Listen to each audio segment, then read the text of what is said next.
Thank you so much, Meg, and thank you, Adunola, for joining us today. I'm really excited to dive into this conversation. We're going to be talking about how to nix imposter syndrome and tap into your skills and experience. And I mean, what better person to have talking about this than you? So thank you for joining us here today. Of course, I'm so happy to be here in conversation with you. Excited to dive in. Same. So again, a reminder for everyone who's watching, drop your questions in the chat as we're talking. And Adunola, I want to kick us off with, let's talk about imposter syndrome, right? It's something that many professionals face, especially when they're navigating a variety of different spaces. So what is imposter syndrome and what are some of the signs that folks might be able to see? So, imposter syndrome is so funny because I think we've all felt it in many ways. So, when I say it, you might be like, yes, I understand. But it's essentially this nagging thought, this quiet thought that either you don't belong or you're not good enough for the spaces or the opportunities that you desire. And so, some of the signs of that is feeling not good enough, questioning your value, questioning your worth, questioning your presence, basically questioning your what you bring to the table or who you are, if you're worthy enough of the opportunities that are in front of you or that you aspire to. And so I often find that, especially with my clients and the people, the high achievers that I work with, that imposter syndrome often comes up when you're feeling either stretched or triggered, right? So when you're feeling stretched into this next stage in your career, or if you're feeling triggered by the idea of it or by the setbacks of it. And so that feeling of maybe it's because I'm not good enough, maybe it's because I don't belong, those thoughts can start to kind of simmer up and make you question what you're doing or whether you should be doing what you want to do. I love this. And I mean, something that you're making me think of is also environment, right? So we might have imposter syndrome in some spaces and we might not in others. So what can you really give, or what can you share with folks in regards to how can you start to create an environment where imposter syndrome isn't so much, it's not so much on the front end, right? It's a little bit more of like that back thought. So while there's a lot of studies on why imposter syndrome exists, especially for minority people who don't always see themselves in the spaces that they're wanting to be in. And with that said, I personally also view imposter syndrome as the evidence of no longer playing small. So like anytime you choose to no longer play small, anytime you choose to get out of your comfort zone, imposter syndrome will show up. Like it's not about if it will show up. Like I get that there's so many people who are like, I have imposter syndrome. Like there's so many, I hear people say that sometimes, and I more kudos to them. Okay. But I really feel like whenever you get out of your comfort zone, whenever you choose to do something that's different, be the different one, imposter syndrome will show up. And I believe that, because I mean, think about it. For those of you who are listening, you're like, think about like the times when you are comfortable at work, comfortable doing what you're doing, comfortable with the work you're putting out. You don't feel like an imposter because you're like, I know how to do this in my sleep. Like, this is who I am. This is what I do. For those of you maybe who worked at companies for years, you're like, I know everyone here. I know how it works. But the minute you decide, like, I want to do more, I want to be different, I want to go out of my comfort zone, I want to choose something else, that's when you start to feel like an imposter or a fraud, or am I good enough? Can I really do this? And so I say that to say that I truly believe imposter syndrome is the cost of ambition. Because when you choose to be ambitious enough to go after the next thing, that is when you have imposter syndrome come up. And so it's like, it's when you understand it in that context, you can kind of choose comfort or ambition. If you choose ambition, then you also have to choose imposter syndrome in some ways, because it's about recognizing it so that when you see it come up, it doesn't feel like this thing that has to paralyze you. Instead, you kind of welcome it and be like, okay, you know what? I am going after more. I am doing bigger. I am maybe doing something that maybe my coworkers don't get, or maybe people in my family haven't done this before, right? And you can say, okay, I feel that, I receive that, and I'm going to keep going. And so that's really how I mean, there's so many other ways to think about this, but that's really something that I find to be really helpful, because you never feel imposter syndrome when you're comfortable. I love this. And I mean, again, I think this is a huge mindset shift of seeing imposter syndrome in alignment with evolution and alignment with growth, right? And so having those two things live in the same space. I love this. I mean, what are just some tips or things that people can start digging into to start combating imposter syndrome when it comes up, right? So understanding it's in alignment with our growth. What else would you share? Yeah, so there's two ways that imposter syndrome typically shows up. One, it can paralyze you, and two, it can sabotage you. So when it comes to paralyzing you, it can paralyze your efforts. So we're talking about, when you're going after a new job or going after a new company, right? You might say, you know what, maybe I don't belong in these spaces, so I'm not going to go after it. Or maybe I should just kind of stick to what I know. Like we hear people say, like, stick to the devil you know, not the devil you don't know. And so maybe you start to say, like, you start to dim yourself down or dim that down, dim your ambitions down, right? And then it can sabotage you because maybe you're like, okay, I'm still going to go after these things. I'm still going to apply for that job, but there's thousands of other people applying for this job. I'm not going to really try my hardest. Like, or maybe what's the point, right? Like, I'm going to do it, but like, let me just say I did it, right? And so you have to recognize that the ways that it shows up in your career is by paralyzing or sabotaging you. And so one of the ways that you can start to shift out of that is to work with your fears, right? And so instead of letting your fears work against you, you need to learn how to work with them. And so it's as simple as just recognizing what are those doubts, right? Like I call them inside my coaching program, I call them common default doubts. Like, first of all, imposter syndrome is something that impacts high achievers statistically, creatives statistically, and just again, people who are doing things that are outside of the norm or going after things that are breaking the barrier.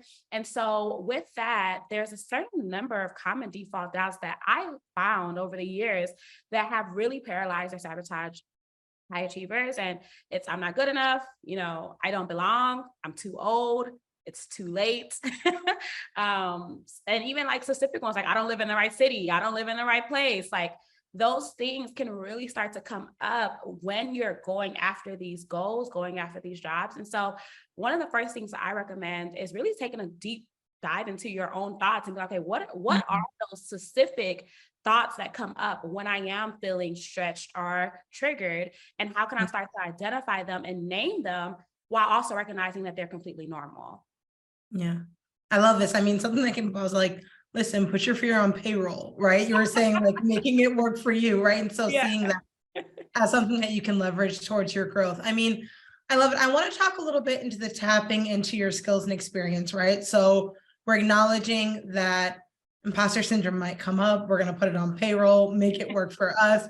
But when we're thinking about how can we start tapping into our innate skills, identity, and experience, what are some practical ways that folks can start gaining confidence to start tapping into those skills and elevating their careers?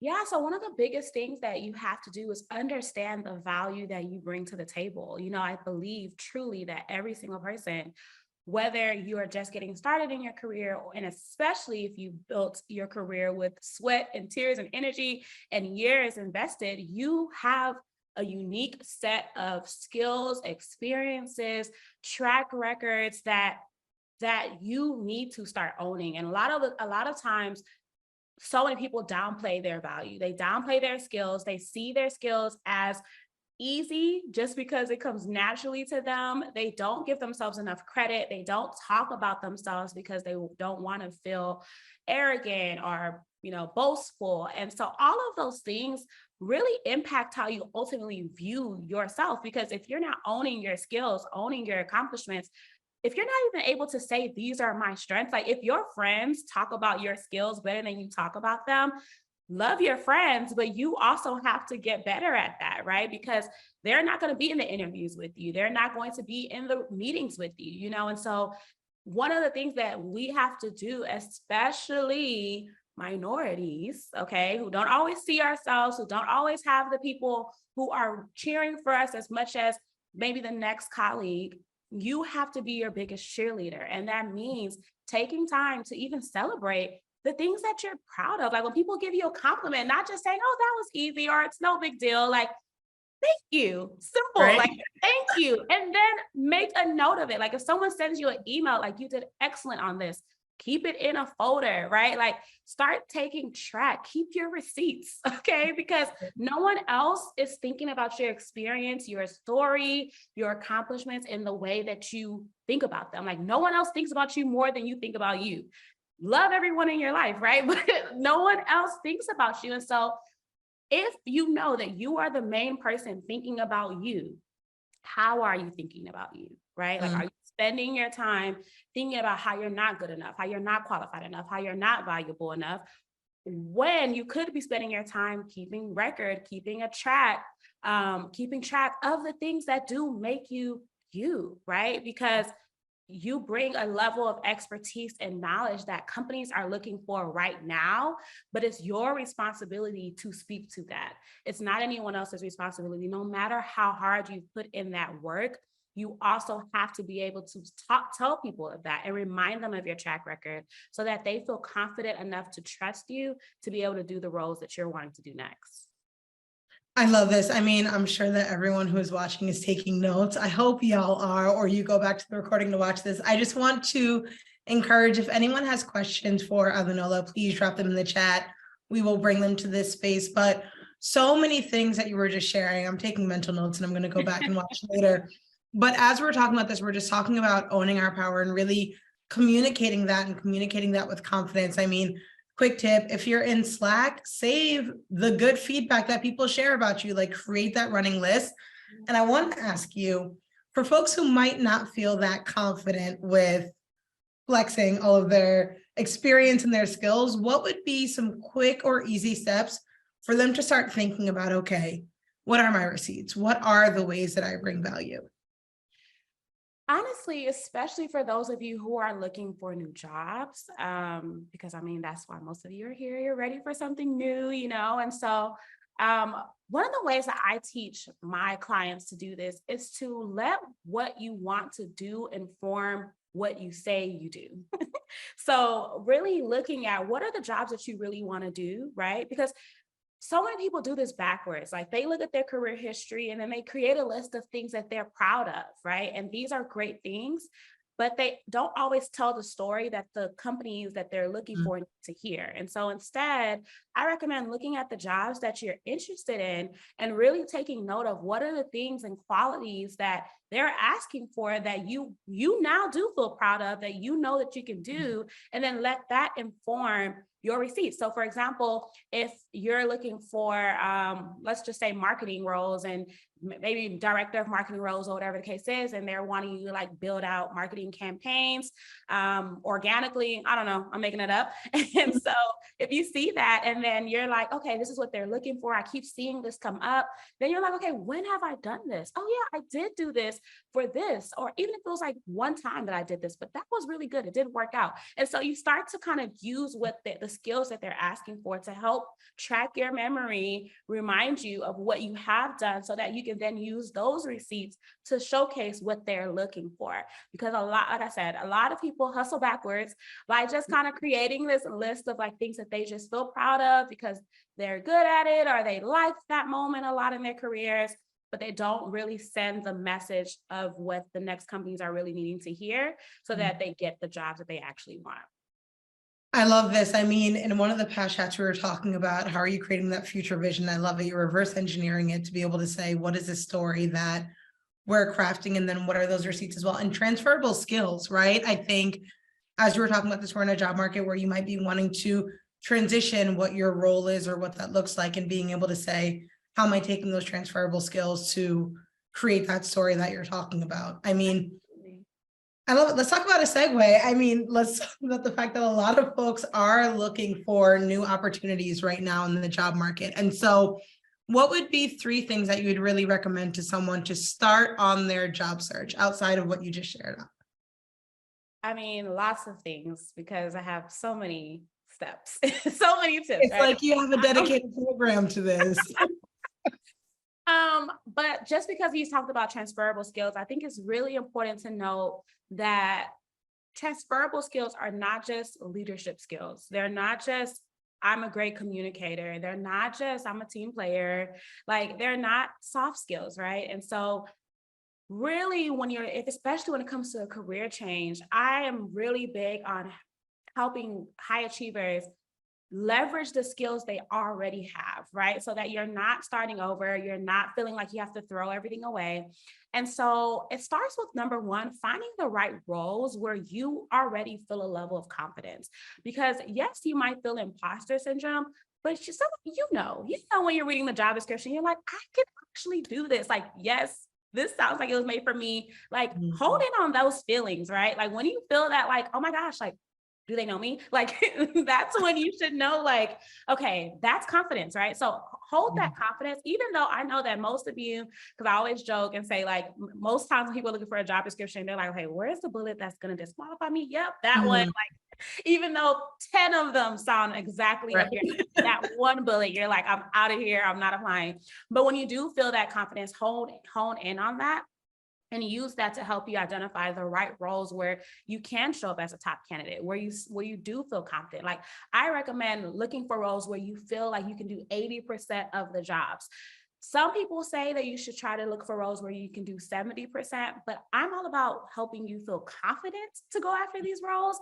And so I think that the more you feel the more you know that you can do the role, the more confident you will be. You don't have to have 100% of the experience. You don't even have to have everything exactly how they're asking for you to have it. But if you feel like, yes, if they threw me into the ropes, like I would be able to excel at this at least 80% of the time, then you should still be pursuing that role. And that's a good benchmark so that you are able to position yourself as a top candidate, so that even if you find out that 600,000 million people apply for the job, you're like, you know what? I still feel that I can do this job, and I'm going to put my best foot forward. Because again, imposter syndrome shows up by paralyzing or sabotaging, right? So if you are like, I can do 80%, then you probably won't paralyze yourself. And if you know that you can do 80%, you probably won't sabotage that, right? And so once you know that you're looking for the right roles, you then need to get clear on what is the experience that I bring to the table for this. So again, we're not just talking about leadership skills and all of the kind of basic things that, let's be honest, people share about transferable skills. And instead, you want to see what is that unique value that you can transfer from your past experience. You know, again, what is the unique experience that you bring to the table, not despite of your past experience, but because of it, right? Like, I've had many clients who they were making career changes and it wasn't necessarily ideal, but because they ended up knowing what their value was because of their past experience, they literally have had companies, like hiring managers, tell them, like, you weren't the person that we had in mind for the role, but because of how you explained what you could do for us, like, we knew you were the person we needed to hire.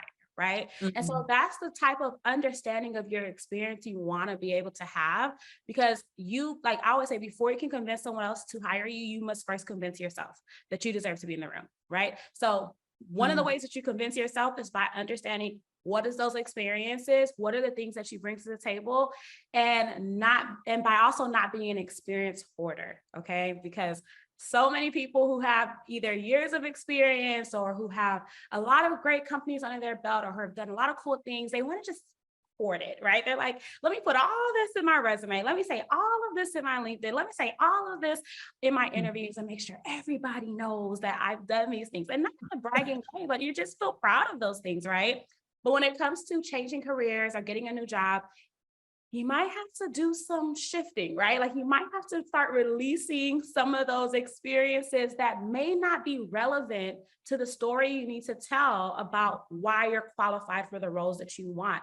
Yes, you may have gotten that amazing award for something very cool, but if the next company will have no idea what that award is, we might need to shift either how we tell that story, or we might need to pick another one so that it's very clear what you actually can do for them. Because job descriptions are, I like to say, like, there are they're actually like prescriptions. Like, companies have problems, they need you to solve them, and they're not hiring to give you a chance, right? So they're hiring because they have problems they need to solve, and your job in the job search process is to communicate how you can solve their problems. Nothing else. They love that you might have all these years of experience, but if it doesn't tell them how you can solve their problems, you're just always going to be like, you're amazing, you're great, but there's no job offer in sight, and we don't want that. I love it. I love it. I mean, thank you so much. Those tips, again, for those of you who are watching, if you have more questions digging into some of what Adunola just shared, please drop them in the chat. This is amazing. We have a question in from Robin Borders, and they're wondering, do you have any recommendations for imposter syndromes? I'm sorry. Do you have any recommendations for imposter syndrome for folks who are returning to school to prepare for future employment? I think that's a good question, but I'm curious about what that imposter syndrome might be for you. So are you saying you have imposter syndrome because maybe you're older, going back to school, and you're wondering how to kind of fit into that climate of, school versus work? Is it because you feel like you're ready for this next role in your career and you're still looking for jobs, but you don't necessarily have a degree yet? There's so many levels to take this. So I do wish that I could have some more clarification on what that might look like. But I would just say that wherever you find yourself, own your space. Mm, Okay, like own your space, own your decision. Like if you've chosen to go back to school, you've made a decision to invest in your education, to invest in your long-term growth, to invest in the success that you're anticipating will come after that school experience. So whether it's because you do feel like maybe you're older and there are other students who aren't as, at your age, and you're like, oh my gosh, maybe I'm doing this too late, maybe I don't belong here. Like own it, own your space, because the confidence radiates from you, right? Like when you are in that place where you feel confident, like people feel that. Like you mm. never really know what can flow from that. And so I would say, like, don't downplay your position. Like you got into that school because you deserved it, just like everyone else who got into that school. And so own your space. That would be my advice. And own the decision that you made. Like if you are feeling imposter syndrome because you're looking for that next step and you don't have that degree or whatever the case is, like own that as well. Like own the fact that you've already set yourself up for success and you're doing what you need to do to put yourself in the right position. I love this. And I mean, I think what you just shared is also applicable probably for so many folks who are out there. So owning your decisions and owning that and really saying that you're walking into that with confidence. So whether that's you have a couple of gap years on your resume or CV because you took time to do whatever that is like, again, what you were saying, building that into your story and making it applicable for what your next chapter is. Yes. I love that. We have 5 minutes left. I could be here for another hour just diving into it, but I want to, okay, I want to ask a question for you. So what are some of your everyday things that you do to really own into your confidence and also battle any imposter syndrome that you might have? Like the Ooh, small things put on a me on the day-to-day. spot. No, just because I think, I love again, it. you embody the confidence, you teach so many folks out there. And so I'm sure folks are like, is it writing affirmations on my mirror? What do I have to do? No, it's not. It's the affirmations help, and it's a nice like, ooh, yes, like, but I don't necessarily believe in like pushing through. Okay. Like I don't believe in toxic positivity. I am a very positive person, but I don't believe in toxic positivity. And so I do believe that part of everything that we've talked about, as you probably heard me say, but I might say it differently now, is that you have to acknowledge your doubts. You can't just push through them. You can't act like they're not there. Okay, I'm talking about me, but I'm just always thinking about like stories, right? But I would just say that I acknowledge my feelings. Like it's not easy, especially when you're a high achiever, go person. You're like, I gotta do this, I gotta do that. Like, let's move, let's do. But sometimes you have to be, right? Like sometimes you have to be still. Like it's not about what you're needing to do. It's not about how you need to make this perfect. It's just about actually just acknowledging, like, what am I feeling right now? What is coming up? Am I feeling sad? Am I really feeling like I am not good enough? And then really giving myself the space. Like I don't force it. Like I recognize that like feelings pass, doubt passes, right? And so if I am feeling on those days when I am feeling like, oh my gosh, like, am I not good enough? Can I not do this? Then I just kind of remind myself, like I acknowledge where that's coming from. What is the exact feeling? Because imposter syndrome is like an umbrella, what's underneath it, right? And then I'm like, all right, what do I need to do? Do I need to just be, or do I need to do? Like, if I need to do, then I'll remind myself who I am. Like, what have you accomplished, girl? Like you have done the thing. Like you may not be exactly where you want to be or as far as you want to be, but what have you already accomplished? What are the things you didn't even think you could accomplish that you did accomplish, right? Because like I said, like you have to remind yourself of your own track record, because that is literally proof of your capabilities, right? And so that's something that I really do strive to do. And then I also do talk to like my support system. Like if I'm feeling down, I'm like, okay, girls, like I have, my friends in my group chat, like, hey, this is how I'm feeling. And then they're like, da da da da, don't da da da. They start going off and reminding me who I am. And so, yeah, I definitely feel like acknowledging your feelings, giving yourself space and permission and grace, and also reminding yourself of your track record and tapping into support. If you don't have friends, like find a mentor, find a coach. I mean, I'm a coach, like find someone who you feel like can give you the tools and the perspective shifts that will really allow you to start being able to move through imposter syndrome quicker, because it isn't about like ignoring it or it going away forever. It's about how do you get to a place where you're moving through it and shifting out of it much quicker than you used to in the past. I mean, listen, and these tips are amazing. These are fantastic. I just want to say thank you so much for coming to this group, really sharing all of your insights on not just imposter syndrome and how to move through that, how to work with it towards your next step, but then also some really tactical tips on how folks can start tapping into their skills and experience. So before we hop out, I just want to have you share, where can folks reach out to you? How can they stay connected? Share with us a little bit. Yeah, so you can find me on LinkedIn, my first and last name, Adunola Adeshola. You can also find me on Instagram at The New Employees. So definitely look for me there. And then if you want to work with me, you can find me on my website. I think they're going to drop the link later, or you'll see it in an email. So if you do want to join my coaching program where we talk about how to land a new job you'll love in the next 90 days that will take your career to the next level, you'll be able to get all the details for that, so we can work together and help you get to the success story that you're looking for. Amazing. Well, thank you so much. You've already shared so much knowledge and insights with the group, so we really appreciate you being here, and thank you. You're welcome. This was awesome. I'm so glad. I'm so glad. Awesome. Have an amazing rest of your day. For those of you who are watching, again, feel free to reach out to Adunola to connect, to download her free resources, to work with her directly. And with that, I will pass it back over to Meg. Thanks so much.